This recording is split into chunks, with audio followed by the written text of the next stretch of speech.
सद्गुरु महाराज की जय। नमामि अमित ज्ञान रूपं कृपालं अगम बोध दाता सुबुद्धि निधि विशालम क्षमाशीलयति धीर गंभीर ज्ञानम धर्म कील दृढ़ धीर समधीर ध्यानम जगत त्राणकारी अघारी उदारम भगत प्राण रूपं दयागुण अपारं नमो सतगुरुम ज्ञान दाता सुस्वामी नमामि नमामि नमामि नमामि नमामि नमामि नमामि नमामि।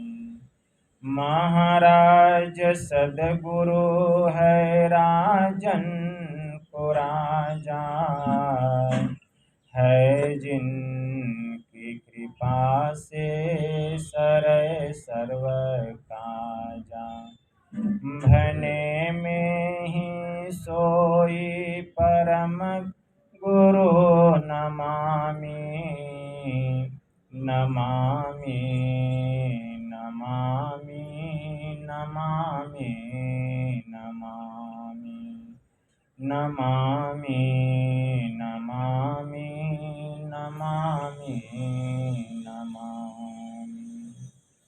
श्री सद्गुरु महाराज की जय। अव्यक्त रूप में प्रातः स्मरणीय अनंत श्री परम विभूषित परमाराध्य संत सद्गुरु महाराज के पावन कमल चरणों में बारंबार नमन। आदरणीय सत्संग प्रेमी गुरुजनों, भक्तिमती माताओं एवं धर्मशिला बहनों, आप लोगों को ज्ञात हो चुका है कि यह संतमत सत्संग का आयोजन हमारी साध्वी माता अरुणा देवी और इनके दोनों सुपुत्र अश्वनी कुमार और आनंद कुमार जी और घर परिवार के समस्त लोगों ने मिलजुल कर बड़े ही हर्षोल्लास के साथ स्वेच्छानुसार आत्म कल्याण के लिए, जगत कल्याण के लिए, विश्व कल्याण के लिए, इस समाज के कल्याण के लिए, घर परिवार के कल्याण के लिए यह संत मत सत्संग का आयोजन किया गया है। यह सत्संग जीवन में बड़े भाग्य से मिलता है। सत्संग की महिमा इतनी बतलाई गई है कि जितना भी इसके बारे में कहा जाए वह कम ही होगा। अभी हम लोग सुन रहे थे, गोस्वामी तुलसीदास जी महाराज लिखते हैं कि सुनी आचरज करई जनि कोई असत्य संगति महिमा नहीं होई। कि यह सुनकर कोई आश्चर्य न करें, क्योंकि सत्संग की महिमा छुपी हुई नहीं है। वाल्मीकि नारद घट जोनी निज निज मुखनि कहै निज होनी। वाल्मीकि, नारद और अगस्त ऋषि, इनको कौन नहीं जानता। वाल्मीकि कौन थे? बहुत खूंखार डाकू, नाम था रत्नाकर, लेकिन संत की कृपा हुई, जीवन में सत्संग मिला।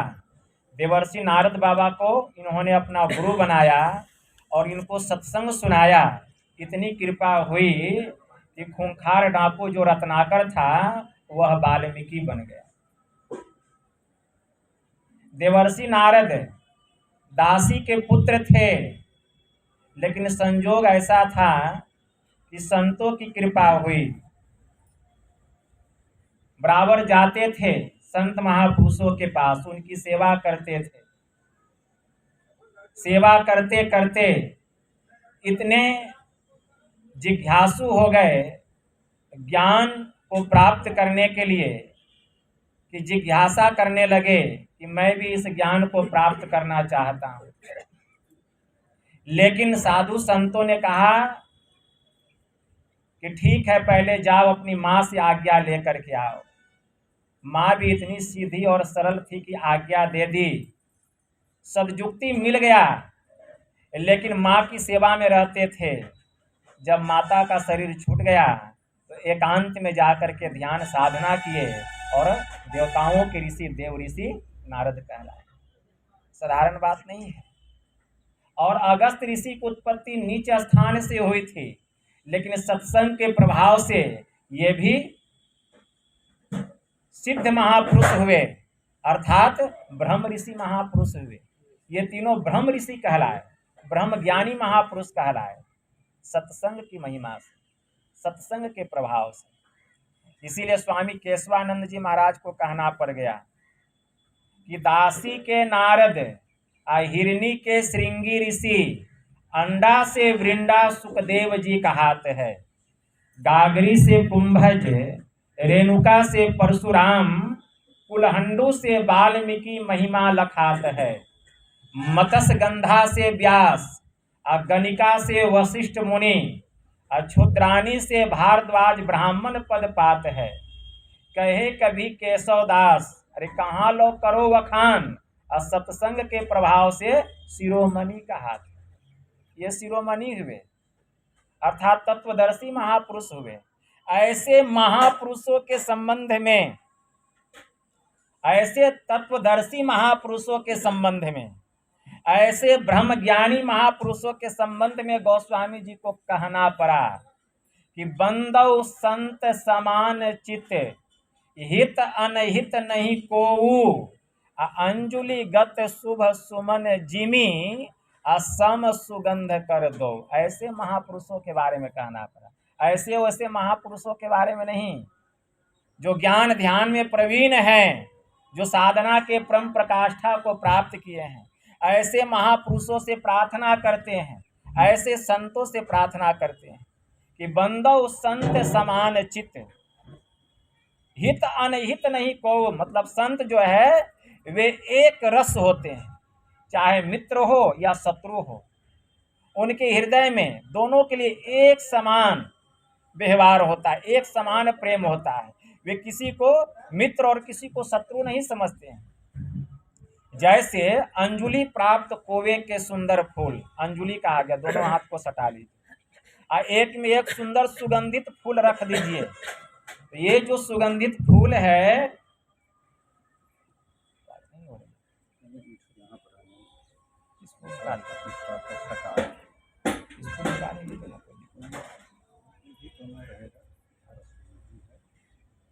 अच्छा, श्री सद्गुरु महाराज की जय।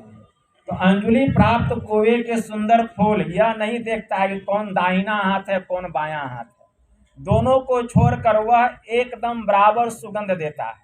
वैसे ही संत जो होते हैं ये नहीं देखते हैं कि कौन मित्र है और कौन शत्रु है, वे दोनों के साथ एक समान व्यवहार करते। सज्जन दुर्जन जो चली आवे, एक ही दृष्टि निहार। उनकी दृष्टि एक होती है, सम दृष्टि होती है, क्योंकि वे सम होते हैं। इसीलिए गोस्वामी जी ऐसे संतों के संबंध में कहते हैं कि संत सरल चित, जगत हित, जानी स्वभाव स्नेहु, बाल विनय सुनी करी कृपा, राम चरण रति देव। ऐसे संतों से प्रार्थना कर रहे हैं गोस्वामी जी। ईश्वर से प्रार्थना नहीं कर रहे हैं, किससे प्रार्थना कर रहे हैं? संतों से प्रार्थना कर रहे हैं, दोनों कर जोड़ करके कि संत सरल चित्त जगत हित। मतलब संत जो होते एकदम सरल चित्त के, सीधे साधे, और संसार के कल्याण के लिए ही उनका अवतरण होता है। ऐसा जान करके मैं उनसे प्रार्थना करता हूं कि बाल विनय सुनी करी कृपा, मतलब मुझ बालक की विनती सुनिए, इसको स्वीकार कीजिए और मुझ पर कृपा कीजिए। क्या कृपा कीजिए? राम चरण रति देहु, मतलब राम के चरणों में मुझे प्रेम दी। तो राम के चरणों में प्रेम, राम की भक्ति कैसे मिलेगी? गोस्वामी जी जानते हैं कि जब तक संतों के शरण में नहीं जाएंगे राम की कृपा होने वाली।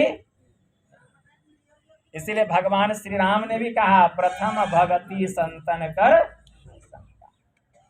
मतलब पहले संत के शरण में जाना पड़ेगा।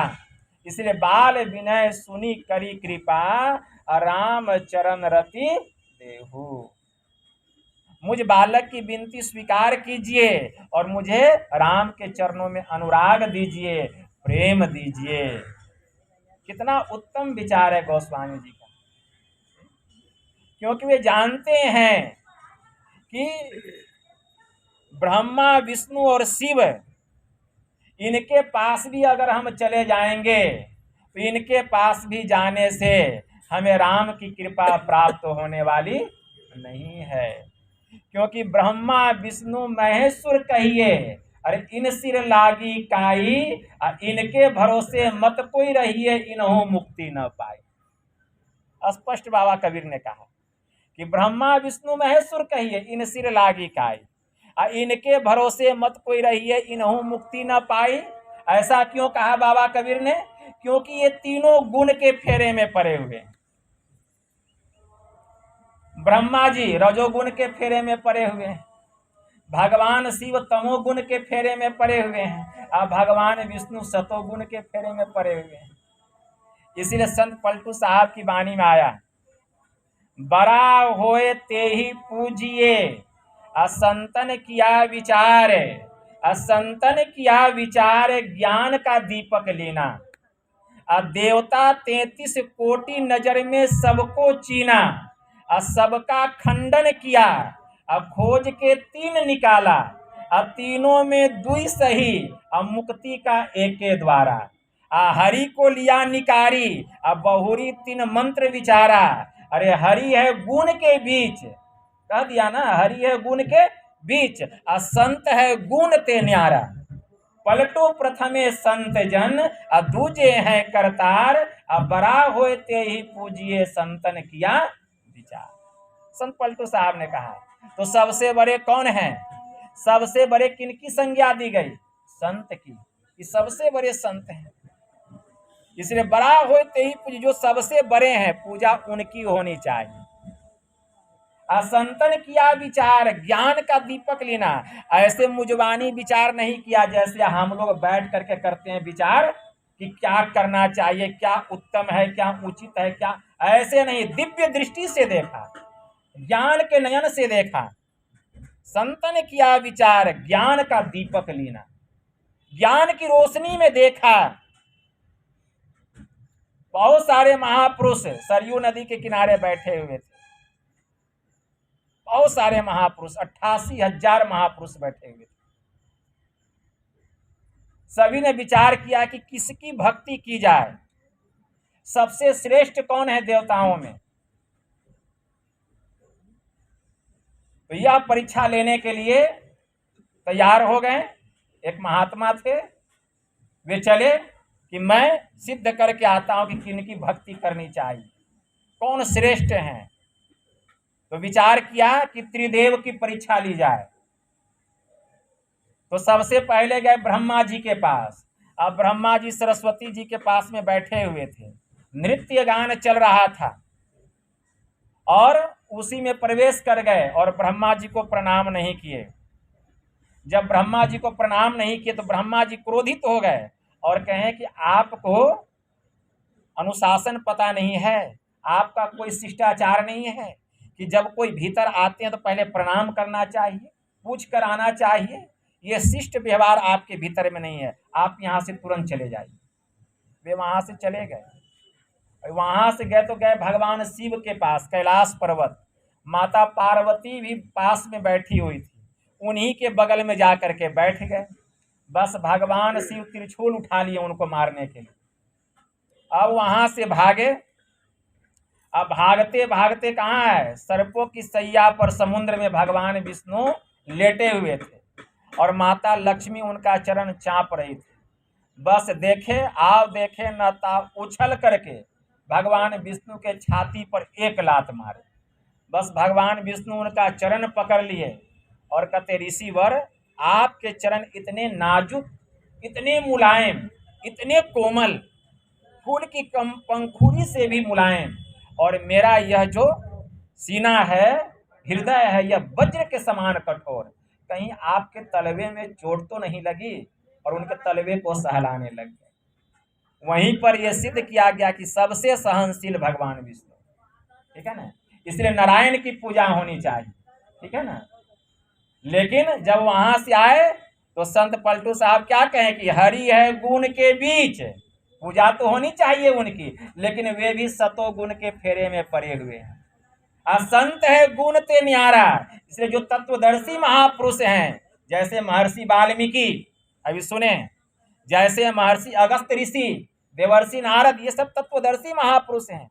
संत है गुण ते न्यारा, इसलिए पलटू प्रथमे संत जन और दूजे हैं करतार, और तब करतार की भक्ति होनी चाहिए।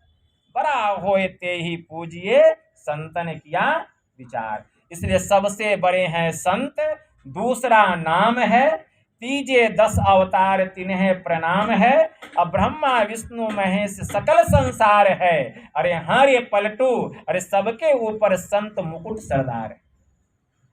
एक बार भगवान महायोगेश्वर श्री कृष्ण से मिलने के लिए अर्जुन जी गए, तो देखते हैं कि भगवान ध्यान पर बैठे हुए। तो अर्जुन के मन में हुआ कि पूरी दुनिया तो इनका ध्यान करती है, ये किनका ध्यान कर रहे हैं। बैठ गए, जब उनका ध्यान टूटा तो पूछते हैं कि हे योगेश्वर, आप तो योगेश्वर हैं, पूरी दुनिया आपका ध्यान करती है, प्रभु आप किनके ध्यान में लगे रहते हैं।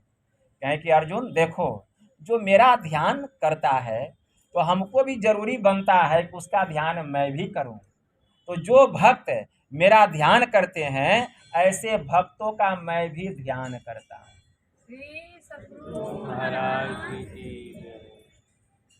जब विश्व रूप भगवान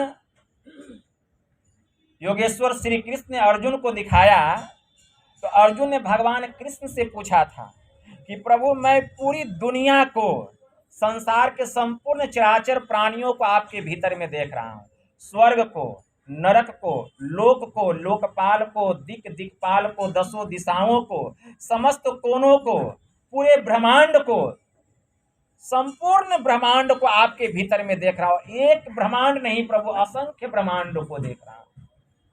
लेकिन प्रभु मेरे समझ में बात यह नहीं आ रही है कि सभी देवी देवताओं को, लक्ष्मी को, सरस्वती को, पार्वती को, ब्रह्मा विष्णु महेश को, सबको मैं आपके भीतर में देख रहा हूं। इतना ही नहीं, स्वर्ग को, नरक को, पाताल को, 14 भुवनों को आपके भीतर में देख रहा हूं। प्रभु मैं देख रहा हूं कि लोग मर मर करके आपके भीतर में गिर रहे हैं, पुनः लोगों का जन्म हो रहा है, उसकी बढ़ोतरी हो रही है। लेकिन प्रभु बात यह समझ में नहीं आती है कि आपके माथे के ऊपर में ये लंबे लंबे दाढ़ी वाले बाबा कौन बैठे हैं। ये जो लंबे लंबे दाढ़ी वाले जो महात्मा हैं, इनको मैं आपके माथे के ऊपर देख रहा हूं और समस्त प्राणियों को आपके भीतर देख रहा हूं। तो वहीं पर भगवान महायोगेश्वर श्री कृष्ण ने अर्जुन से कहा कि हे अर्जुन, ये जो समस्त प्राणी हैं, ये सब समस्त प्राणी मेरे भीतर में हैं, लेकिन ये जो बड़े बड़े दाढ़ी वाले जो महात्मा हैं, ये महात्मा संत हैं, कोई साधारण पुरुष नहीं है। तो संत को मैं अपने माथे पर रखता हूँ, क्योंकि इन्हीं संत का मैं ध्यान करता हूँ। इसी संतों का मैं ध्यान करता हूँ, क्योंकि तत्वदर्शी महापुरुष हैं, इसीलिए मैं इनको अपने माथे पर रखता हूँ। अब जो माथा पर है उसको हम कैसे देखेंगे? अरे इस आंख से सबको देख लेंगे, लेकिन जो माथे पर बैठा है उसको कैसे देखेंगे? तो ऐसे महापुरुष का मैं ध्यान करता हूँ। देखिए, इसलिए सबसे बड़े संत हैं, संत से बड़े कोई नहीं हो सकते। इसलिए गोस्वामी जी संत से ही प्रार्थना करते हैं कि मुझ बालक की विनती स्वीकार कीजिए और मुझे राम के चरणों में अनुराग दीजिए, प्रेम दीजिए, भक्ति दीजिए। विनय पत्रिका में गोस्वामी जी ने कितना अच्छा लिखा, राम नाम कलि काम तरु, राम भगति सुर धेनु, सकल सुमंगल मूल जग, गुरुपद पंकज रेणु। पढ़िए विनय पत्रिका गोस्वामी जी की, कि इस कलयुग में, इस कलिकाल में केवल राम का नाम लेना, वर्णात्मक नाम जिसको कहा गया है, कोई राम राम, कोई शिव शिव, कोई वाहे गुरु, कोई हरि हरि, कोई न कोई नाम जपते ही रहते, राधे कृष्ण हरे राम। तो इस कली काल में केवल ब्रह्म के सगुण नाम का जप करना इस संसार में क्या है, तो राम नाम कलि काम तरु, यह कल्प वृक्ष के समान। मतलब केवल जो राम का नाम जप रहे हैं, वर्णात्मक नाम का जप, वह कल्प वृक्ष के समान। ऐसा नहीं कि कुछ नहीं मिलेगा, उससे भी कुछ मिलेगा। जैसे कल्प वृक्ष के नीचे आप बैठ जाइए, जिस जिस वस्तु की आप चाहना कीजिएगा वह कल्प वृक्ष आपको प्रदान कर देगा, लेकिन उससे आपका पूरा कल्याण होने वाला नहीं है, पूरा कल्याण होने वाला नहीं है। कितना कल्याण होगा और उससे क्या हानि होगा, तो सुनिए।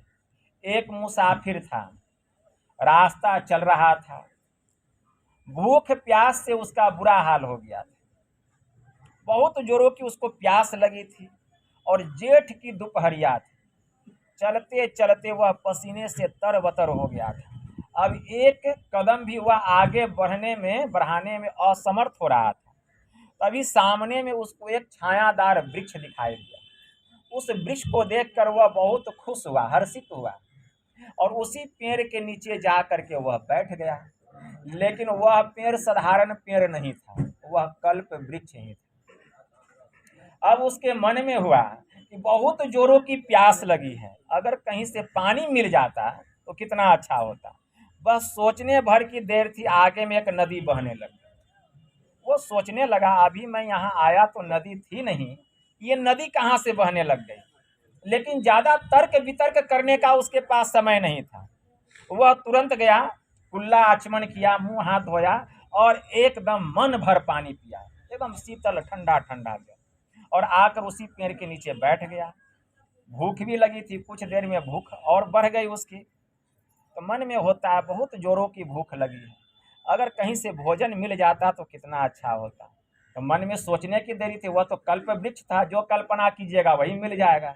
एकदम स्वर्ण पात्र में रंग बिरंग का व्यंजन उसके पास आ गया सामने में। उसको भी अचंभित आश्चर्य लग रहा था, वो अचंभित हो रहा था, ये भोजन कहाँ से आ गया स्वर्ण पात्र में। अब उतना तर्क वितर्क कौन करता है, भूख लगी है।